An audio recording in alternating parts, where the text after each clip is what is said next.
everyone, that's Black here, and welcome back to my game corner. Hope you're doing fine, because I certainly am. Rhythm games. What a wonderful genre. They don't require much skill, just press the button according to the beat. But this genre is not necessarily static or calming. Rhythm games can also be dynamic, like Rhythm Heaven, but the main mechanics, of course, does not change. But what if you combine a rhythm game and a platformer? And not just a regular platformer, but a dynamic platformer with a boss rush and a semi-open world. You get No Straight Roads. This is the game we will talk about today. Sit back, don't forget to like and subscribe if you haven't done that yet, and click the bell button so as not to miss new videos. Pour some tea, grab some snacks, and let's get started. No Straight Roads is a third-person action platformer released on August 25, 2020. However, only the Encore edition is currently available, which was released on October 21, 2021.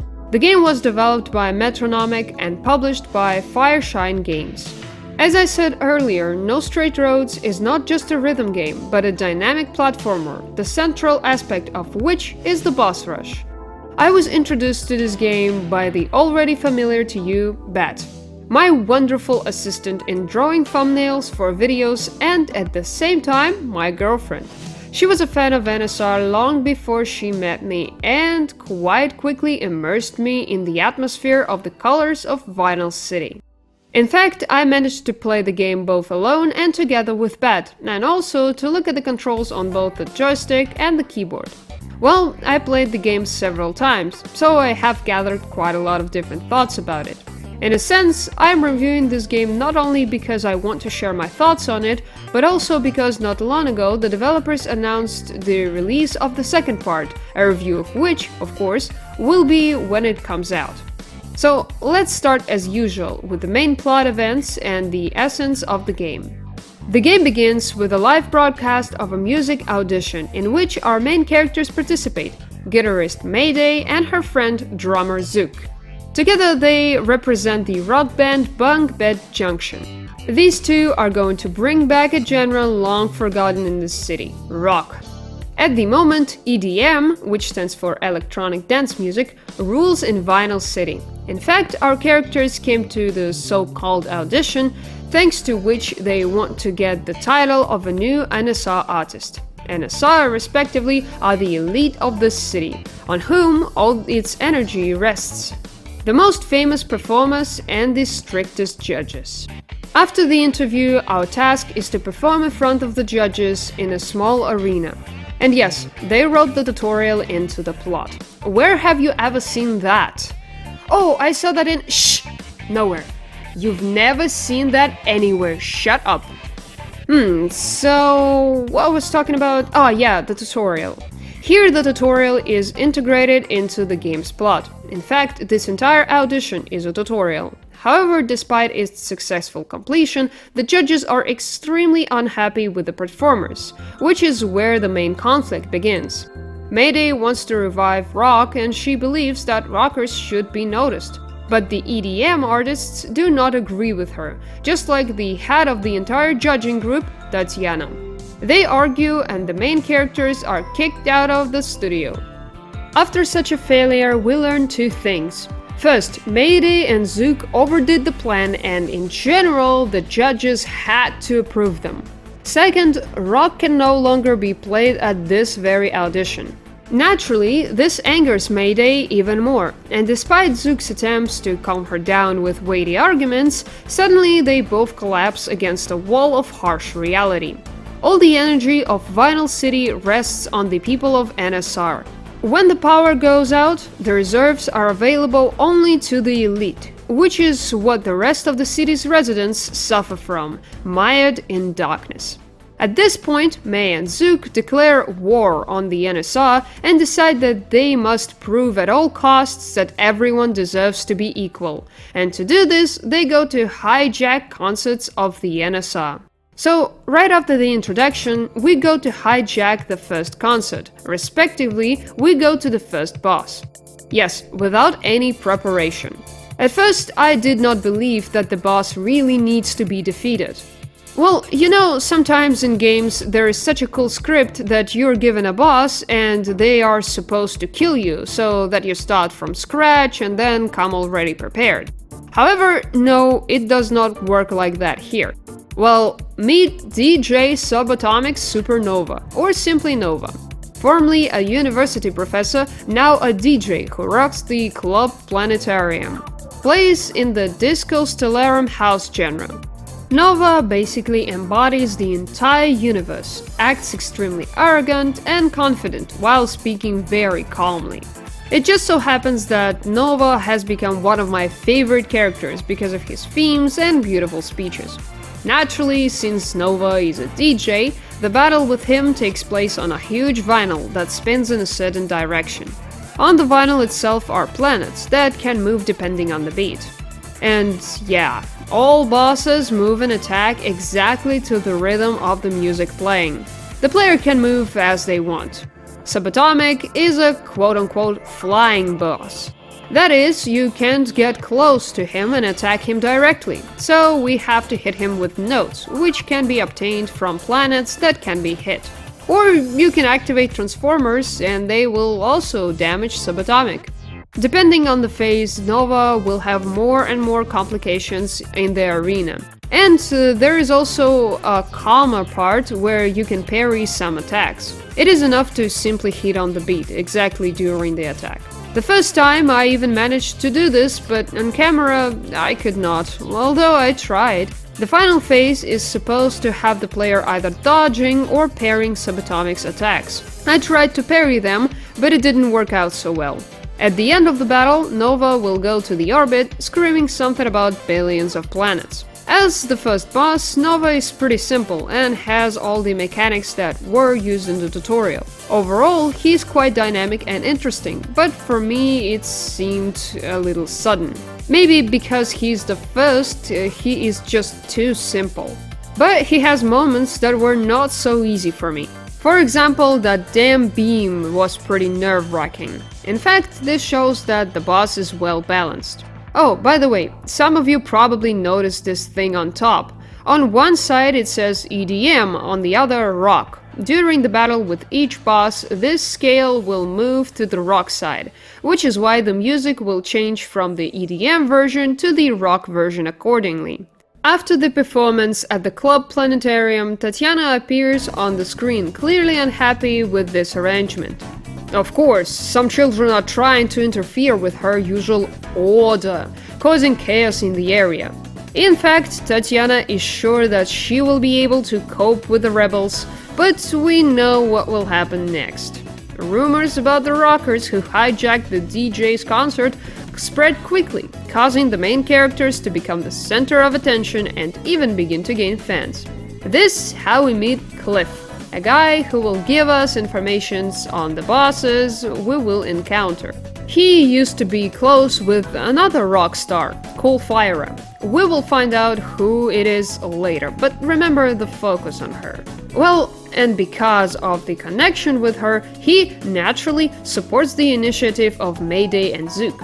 Of course, contacting him every time and looking for him on the streets is not the best idea, so Mayday and Zook invite him to their home. And if you thought that the main characters live like all normal people in the house, then no, they live in the sewers. In fact, this bunker system is fully adapted to all the needs of a small gang. There is a room for Mayday and Zook where is a minigame and a shelf for trophies, and a room for underground concerts, which provides us with a skill tree, and a room for Cliff, where you can hear about the new bosses, and a special workshop that allows you to add buffs to weapons. By the way, Mayday and Zook differ in their combat mechanics. Mayday hits slower but stronger. Zook is considered a combo master, whatever that means. In general, he hits fast but does little damage. In general, Zook is convenient for collecting notes to damage flying bosses, and May is for direct attacks. We've sorted out the base, and in addition to it, we now have access to the city streets and the Castek district. The second important part of the game is the powering up of the city districts. While running through the streets, you can find small capsules with energy called mini quasas. Thanks to them, you can recharge all sorts of lanterns, vending machines with goodies, and all that. Recharging the light-related things gives us fans, which can be used to upgrade abilities in the skill tree.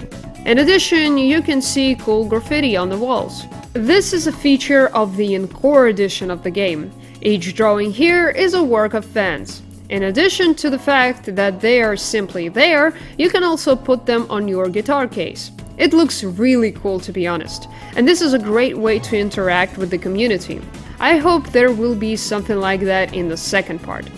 So, in order to get to the second performer, you first need to go through the newly opened area, Cast Tech. In fact, this is a very dark place where Nova's calm voice is heard from all the loudspeakers. Here you can also find objects that can be examined. It is interesting that Zook and Mayday say different things about each object, and often Zook gives more useful information and May reacts more emotionally. Next, we will have to face a very unusual enemy. Meet Sayu. Sayu is a digital idol, which means she does not have her own physical form. However, as Cliff says, behind every creation there is a creator. Sayu is controlled and created by 4 teenagers, Remy, Dodo, Sofa, and Tila, each of whom is responsible for some part of Sayu. Tila represents the voice, Dodo the movements, Remy the appearance, and Sofa computer graphics. Naturally, each of the 4 attacks separately with their own special attacks. It is important to note that the main one of the 4 is Remy, and he must be broken last. Sayu's musical genre is cutecore and vaporwave. Interestingly, there will be several layers of protection before Sayu. In fact, they will now be before each subsequent boss. But I want to touch on this topic a little later, just be patient. Each phase of Sayu is a central platform from which you need to move to another platform, where you need to break a stand representing one of the team. In fact, probably because Sayu is only the second boss, it seems pretty simple, and the final phase where Sayu changes from a regular mermaid to the opposite seemed terribly long for such a boss, and it upsets me.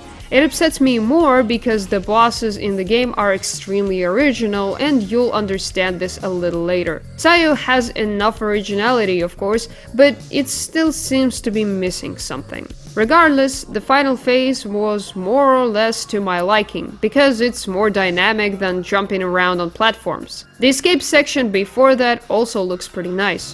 Fun fact, this is my second time playing Sayu, and for the second time I have a bug where Sofa's cursor gets stuck on the screen until the very end of the final cutscene. At a random moment it appears there and never leaves. And it does nothing. I still don't understand why and how this happened. At the end of the battle, Mayday and Zook get into the kids' room, and May gives them instructions that the kids shouldn't be involved in all this because they're still too young and would be better off doing schoolwork. I hope they won't listen to her. I have a lot of impressions from Sayu herself, because she's my favorite character in the game. She, like Sayu Crew, is liked by both me and Bat. A very cute dynamic mermaid who believes in the power of love. And the designs of the characters who embody it are very beautiful and diverse. By the way, their names are a combination of notes, if you haven't noticed. Sayu also has 3 natural, that are playing during the boss battle, compositions. An EDM version, a rock version, and a vaporwave version, which plays when only Remy is left. This is probably the cutest and the brightest boss in the game. Honestly, I don't understand how you can fight her or harm her in any way. She's so cute! Yeah, I could go on and on about Sayu forever. And she's only the second boss. It's funny how my favorite bosses are literally in a row, because once Sayu is done, Tatiana naturally finds out about it and decides to use her secret super weapon. Okay, no, seriously, I have no idea why she thought this was a good idea, but Tatiana decides to call DK West. West is Zook's older brother, who doesn't live in Vinyl City. West is actually a mini-boss, and apparently not entirely necessary. However, we still have to go through the first encounter with him to at least get to know this enemy? Zook and West don't have the best relationship. West is constantly messing with his younger brother, and Zook is very upset with his older brother. Each encounter with West, there are 3 of them, is a rap battle. The boss itself consists of 2 parts. The first one is to dodge ball faces? I don't know what to call it normally. The second is to adjust to the hands of the shadow ball, hitting them. The boss fight with West is designed for multiplayer, more precisely for co-op. And oh, how hard it is. You see, not a single boss has mandatory co-op. You can play the game alone, or with a friend of course, but it's not mandatory. With West, the situation is more complicated. No, of course you can play him alone, why not? And in general, the first encounter can be completed independently, but the second and the third, I don't know who can do it. The thing is, if the second part of the battle is not that hard, but the first, keeping track of 2 paths is damn hard. And of course I managed to forget that to stand on the middle column you just need to release both buttons, yeah. In the end I couldn't get through the second and the third encounters alone, so Bat helped me, many thanks to her. In general, during the battle with West, we learned the background of West and Zook. The first battle is probably the most eventful.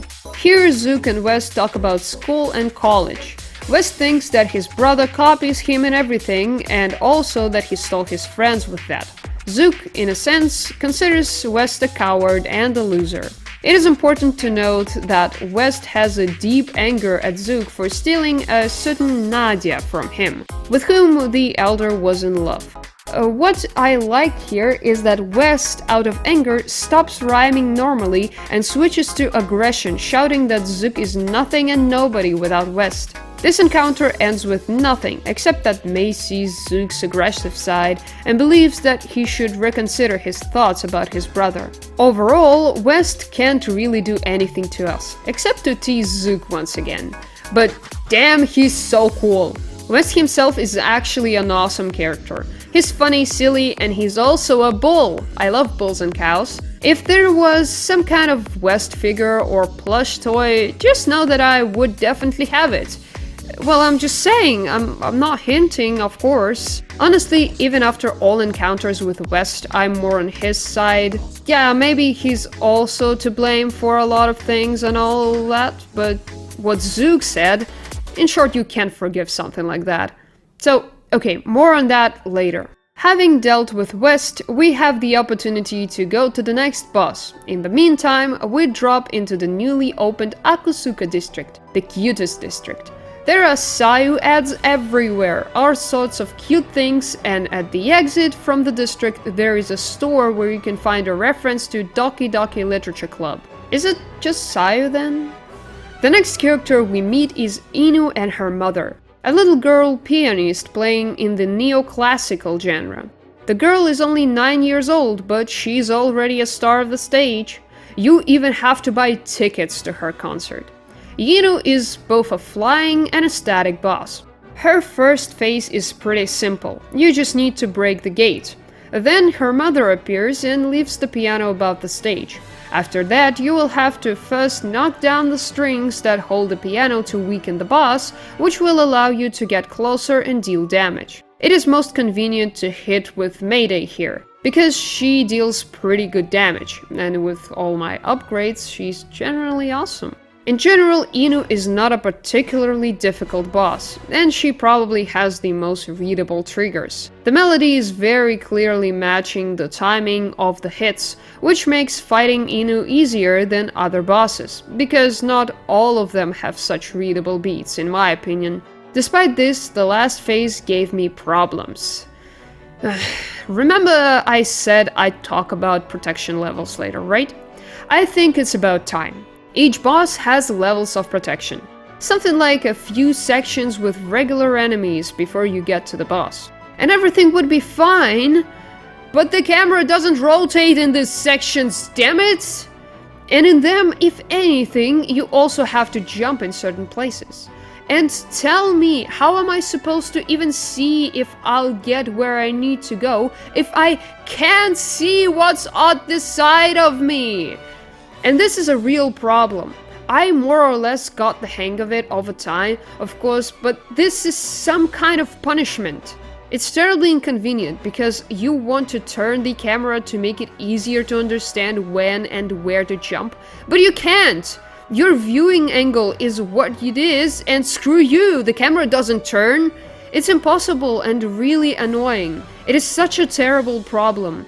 I don't know who came up with the idea to do this, or maybe the developers are just not experienced enough and it wasn't done on purpose, but for me, it is probably the biggest problem of the game. And so, of course, in the pre-last phase of Yinu, where you have to fight her mother in a so-called cage made of roots, Yinu's mother herself is in the middle of the arena.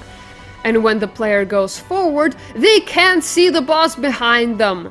And the boss attacks! Here, to be honest, I got confused with the beat, and therefore I can't guess when Yinu's mother will hit the ground, sending sound waves that you have to jump over. I understand that this is a rhythm game, but dude, come on! Okay. I'm calm. It doesn't bother me so much that I blow up like that, right? The battle with Yinu ends with the piano being broken and Yinu reuniting with her mother. By the way, we learn afterwards that Yinu also had a father, but unfortunately, I don't know what happened to him. He's just gone now. And the fact, this sad moment doesn't seem to be very readable. Throughout the battle, it seemed to me that Yinu was a child who was forced to play the piano too much for too long, after which she began to feel not so loved without her achievements. Her mother's behavior looks sad, especially when she constantly pushes her daughter to play, although she doesn't seem to want to do it anymore. Maybe this is just my perception, or maybe the office were trying to push this meaning into Inu's situation. I don't know, but this is probably the saddest storyline in the entire game. It just so happens that for some reason it didn't really touch me, although it would seem that I'm terribly sentimental and cry over everything. No, maybe a small lump appeared in my throat, but I don't even know. I think it's because you don't have time to get known with the characters, but we'll discuss this later when we'll analyze the pros and cons. After this, we will have another encounter with West. This time, the music is somehow worse. In general, for some reason, the second and the third encounters with West are so-so in terms of music. This time, Zook tries to get through to West, reminding him that his older brother himself has some unresolved problems with NSR. However, this encounter ends really painfully. Zook says that West is not his brother, and in general, yeah, and this really hurts West to the depths of his soul. And May understands exactly this. That's why she scolds Zook for his outburst. The continuation of the storyline with West will be much later, after as many as 2 bosses. So let's not waste time, let's run further. The next boss on our list is a boys band called Ten. They play in the genre of funk house or dance pop. The creator of the boys band is Neon J, a cyborg and a former military man. Tens are famous for their sweetness. They themselves are a terrible stereotype of boys bands. The boss fight takes place on their flying limousine. And if Zook generally doesn't care about cute boys with cute voices and sweet speeches, then May falls in love with them. It's funny, but at this point, May's sprite just disappeared for me. I'm not kidding, it should be here. It was really funny, to be honest. In general, she should be like in love here. In fact, it's quite strange considering that May manages to warm up to them too quickly, and will even doubt during the final blow. It seems a little strange to me, but I think it was necessary to show more that Tens only need to have a cute appearance and a generally sweet voice. The point of the battle is to break Tens, that is, to spoil their usual appearance. At the end of each dance segment, they will stand for a photo, and as soon as they do this already broken, the fans will get scared and start to panic. This is a stereotype that in such boys bands, when one of the members of the gang becomes imperfect, the fans start to panic. And this is a very cool joke, analogy. At the end of the boss battle, Neon J will come and then we will fight with him in some sense. For some reason, the appearance of notes lags in this segment. They just do not appear right away, which is why you can't pick them out right away, and they disappear over time. I would like to note the musical component of Ten-Tens. This is the only boss whose music does not change depending on the phase. They have one melody, which changes in tone depending on the phase. Thus, all the attention is focused on the Ten-Tens themselves. And this plays perfectly into the idea. By the way, Ten-Tens speak louder than the melody. And of course, because of their movements, they easily focus attention on themselves.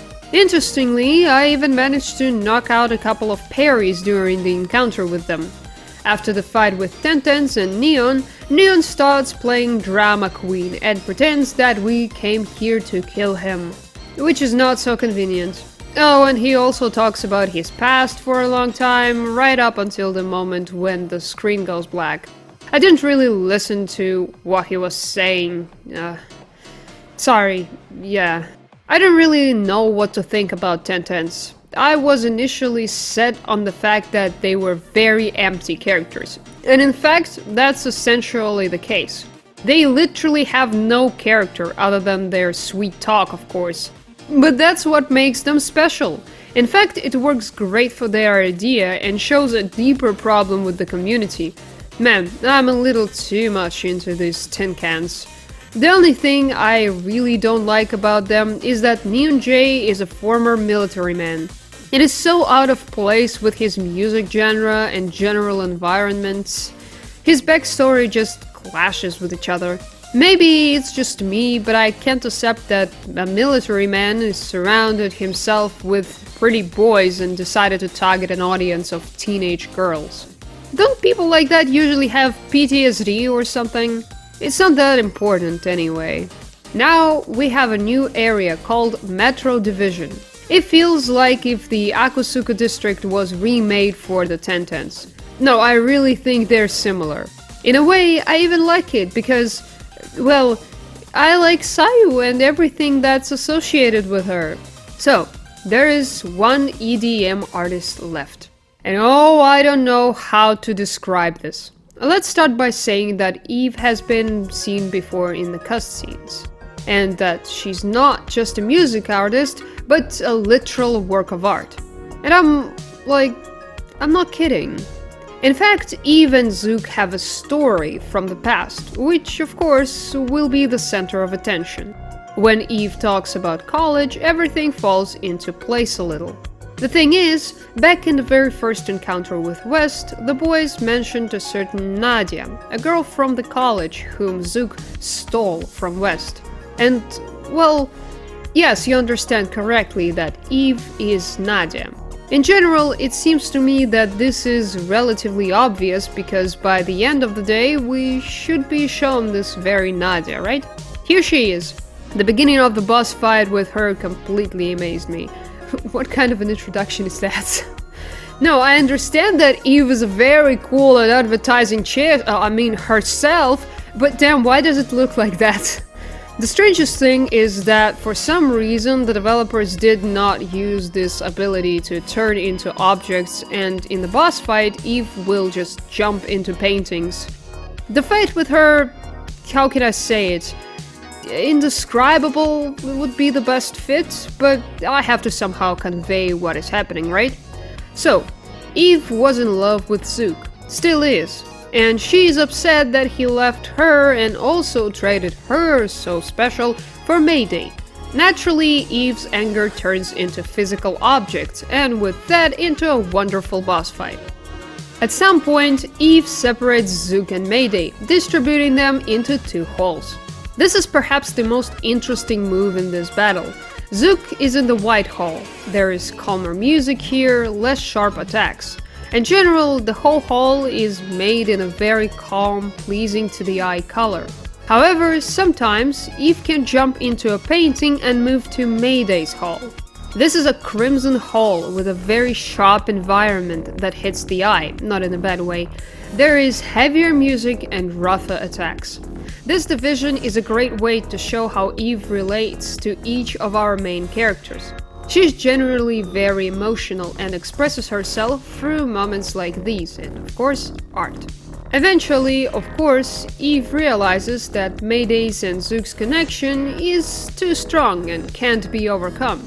This upsets Eve greatly, because she can't let Zook go. This leads to a dialogue between them where Zook tells Eve that they are too different and that he is glad that Eve expresses herself in art and experiments, because it makes her herself. He also says that Eve doesn't need a second part to complete her because she is a whole in herself. In general, Eve seems to let Zook go in the end, although I would say not quite. And this is where they part ways. In general, the boss fight with Eve is interesting because it perfectly conveys the emotional component of the boss. Here, feelings play more, which are perfectly transmitted through the music, through its tempo and beat. In general, a very sensual boss. It's as if you yourself are experiencing the same thing that Eve is experiencing. And this is a very cool feeling, to be honest. After Eve, we have only one boss left, Tatiana. But before her, we need to complete the arc with West. The last encounter starts with making fun of Zook again, playing the recording West promised never to play. Because of which Mayday enters the battle and tries to explain to West that Zook still looks up to him as an elder and tries to emulate him. It all ends with the brothers reuniting and beginning to understand each other better. And most importantly, they understand that they were both wrong about something. West runs away, promising to answer Zook's messages from now on. So, here we come to the final boss. To be honest, I didn't really expect anything new from Tatiana at first. Just a cool big boss fight and the conclusion at the end, where she will either return to the name Colfira or simply be changed somehow. I went there without hoping for something that would surprise me, and most importantly, I went there without the desire to play. It just so happened that I had to record the boss battle with Tatiana not because I wanted to, but because the deadlines were tight, and initially I generally didn't want to play the game at the moment. If only I knew with what emotions I would leave. This is the best boss fight in the game in terms of music, and that's my opinion. I think it's awesome. This is the best way to end the game. I'm just shocked, guys. The point of the boss battle is to rewind time. At the same time, Tatiana herself will sometimes come out on the stage and use the clock hands to hit us. She can teleport, send fireballs at us, and of course hit us with the clock hands. At some point, I got a little confused about what I had to do, but it didn't ruin the battle for me. I still found it very interesting. It would seem that the boss doesn't have many attacks, but Tatiana hits really hard. Because of this, I almost died in a boss fight with her, but somehow survived. I don't even know how I got through all this, but here we are. With each phase, Tatiana becomes more and more Colfira. Who would have thought? Wow, how unexpected. Now, to be fair to some, it might seem really unexpected, and like, why not? It just wasn't a surprise to me. In the final cutscene, Mayday learns that Tatiana is Colfira, and that after the Gullings got disbanded, Tatiana became very strict and realized that chaos would not bring anything good. Among other things, it turns out that Zook and Mayday have not changed anything. The energy is still 47%, as it was with Tatiana and her team. And here I am sincerely thinking that now they will come to the conclusion that rock and EDM should exist together and all these butterflies and flowers, when suddenly he appears. Cliff. Do you remember Cliff? That same guy who was our first fan, who gave us information on different artists, all that stuff. Well, in short, a functional NPC. Once familiar with Colfira, which he was a fan of. That's him. Him. In general, just a dude, right? Not just a dude, he's not just a functional NPC, he's a fucking main villain! You have no idea how shocked I was when Cliff showed his inner side. And okay, he said creepy things, all that stuff. I thought that maybe he just misunderstood Mayday and Zook, and they'll now talk about how you need to accept people as they are and not build idols for yourself and all that stuff, but no! This asshole launched a damn satellite into a tower and pretended that everything is how it should be! Are you out of your minds? In order to save the tower from the approaching satellite, we need to return the districts to the EDM artist. This is the last battle that we have to face. On the Alice helicopter, we will stop in each district where the best part of the rock versions of the soundtracks will be played. Here we need to recharge special objects and sometimes fight off robots, but this is less important. In the end, we return to the main square to save the tower from the satellite with the final blow. By the way, only in this cutscene did I see that this tower is a metronome. And here it is, it's all over. It would seem that Bunk Bed Junction are now heroes who saved the most important building in the city, and the city itself. But Mayday, she's not happy. Her guitar is broken, and May herself realizes that not everything she did was as right as she thought. Tatiana also doesn't miss the chance to repent of what she did. In the end, Tatiana invites May to become a part of the NSR, which May refuses. I like that after her refusal, Tatiana doesn't pressure Mayday but simply clarifies, so it turns out you'll remain indie. And it's extremely sweet. Tatiana is such a cool character, I can't. In the end, she gives May her guitar, saying that even though she loves rock, her career is long in the past, which means someone else should take her place. Someone just like Mayday. The game ends on a cutscene where Tatiana says that everyone uses music for different purposes, and thanks Mayday and Zook for that. Despite their rowdiness, they actually taught them something important. And that's it! We just went through the plot of the game in its entirety. Wow, that was long. The game is very rich. I don't want to miss a single detail, to be honest, although I still missed a lot. You will now have more will to play it yourself. If you want to support me with more than just liking and subscribing, consider checking out the link in the description. There you can donate any sum of money starting from $1. Any donation is appreciated. Thank you in advance. Here we finally get to the most interesting part, the pros and cons. Honestly, as much as I would like to say that the game has no cons, it is perfect and all that, unfortunately I can't do that. The game has problems, in some places quite big ones. Bugs. Let's start with the little things. There are quite a few small bugs in the game that spoil the overall picture. Sofa, who remains on the screen until the end of the cutscene with Sayu, Tenten's notes, sometimes some objects pass for textures like West's clothes. Sprites can disappear, you can get close to West without triggering the cutscene. In general, they're small, but when there are too many of them, it becomes unbearable, especially when it catches your eye. Camera. Guys, what happened? How did you manage to screw this up? I'll assume that since this is the first project, the metronomics are just not very experienced and could have missed this, but it's just annoying. Why can't I turn the camera during platforming sections and on some bosses? Is it a bug? Or is the game just built like that? How am I supposed to jump if I can't even see where I'm jumping? The problem gets worse when you try to adjust to the platform so as not to fall off it or into a hole between platforms. This problem became much more obvious in the 1010 section, where the cars actually move. And it's just a problem. It's annoying, it's inconvenient, it's just crooked and doesn't feel very good. West is the only boss that can't be beaten without co-op. I don't know, I think the idea of a local co-op as a whole is somehow not worked out. The game would be much harder if you didn't have the ability to switch between characters in the middle of a battle.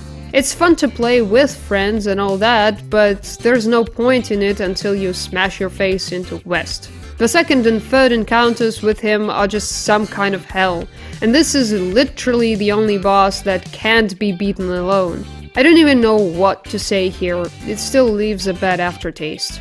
Lots of extra content, sometimes unnecessary. Extra content is cool.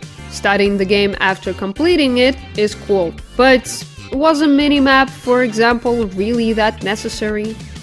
Well, I don't think it's even possible to get lost in Vinyl City. Some aspects seem to have been made because other games have it. But why do I need a minimap if I can't open it completely? Or I haven't found how, but the uselessness doesn't change, to be honest. I also thought that the presence of a skill tree, for example, was a bit excessive, because the game is quite short and you won't have time to open the whole tree.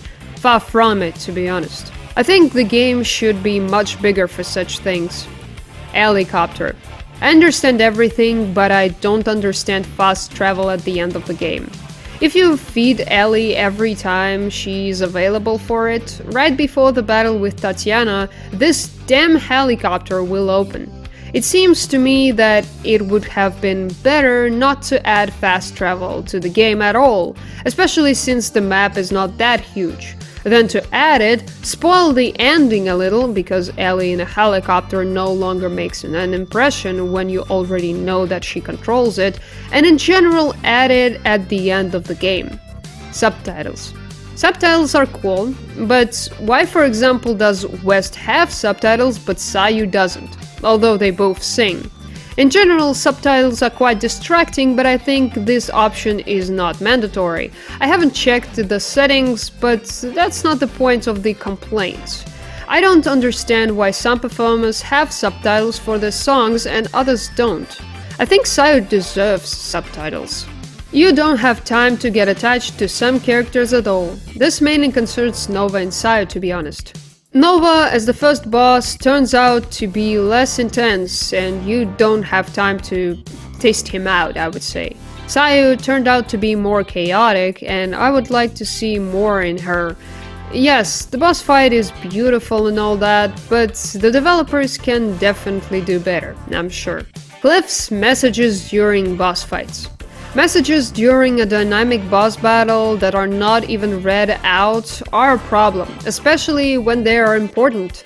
I didn't read what Cliff wrote because firstly, the text goes too fast, and secondly, during a dynamic battle there is no time to read all this. It would be cool if these messages were voiced, at least in boss fights, if not in the entire game. And it seems that these are all the cons that I can highlight. Now let's move on to pros. It may seem that there are not so many of them, but because of their significance, I am ready to forgive literally everything for them. Voice acting and cultural code. I really like the voice acting in the game. Each character has its own special feature. I especially giggled at how Tatiana empathizes the word order every time. West, who speaks Malay, is also very well voiced. Of course, I don't know the language, but thanks to the subtitles, I understood the ball. Malay sounds really cool, by the way, I even wanted to learn it a bit. Characters. Each character reveals itself in its own way, and the more we get to know them, the more interesting they become. They are not perfect with their cons and pros, but this is what makes them special and bright. You want to follow their lives, you want to see them on the screen. Plot. Now, do I really need to say anything? This is the first time I've ever seen a functional NPC randomly become the main villain. And the coolest thing is that there were things hinting to this. In general, I wonder if the general naivety of the plot was the developer's idea just to blow your mind with the twist with Cliff, or if it was just an accident. In any case, this is the best plot twist I've seen in a long time.